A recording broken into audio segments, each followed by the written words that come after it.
Bu yerda 3 ta tup atirgul ekilgan, chunki bittasini ekmoqchi bo'lganimda kichkinalik qildi bu joyga, shuning uchun 3 tasini baravar ekdim. Yozda keyingi yil mana shunday katta, taxminan 1,5 metr diametrda katta buket bo'lib gullaydi atirgulimiz. Assalomu alaykum. Bugun atirgullarimizni gullab bo'lgan g'unchasini gulini tozalashni ko'rsataman sizlarga. Gullagan atirgul mana bunaqa bo'ynining tagida uziladigan joyi bo'ladi. Mana qilsangiz uziladi. O'z ovozi chiqadi hal turganingizda. Mana shunday qilib atirgullarni gullab bo'lganini terish kerak. Chunki gullab bo'lgan atirgullar mana bunaqa olib tashlasangiz, keyingi joylardan shoxlashi va gullashi tayyorgarchiligini ko'radi. Va undan tashqari gulli yo'q atirgul o'zi xunuk turadi. Mana qilib tashlasanglar, sal bo'lsa ham opryatni bo'ladi atirgullar.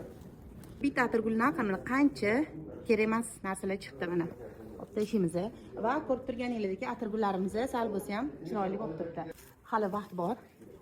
Qorlar yoqquncha, minus havo bo'lguncha, lekin minus 1-2 da ham bu atirgullar saqlab qolsa bo'ladi g'unchalarni.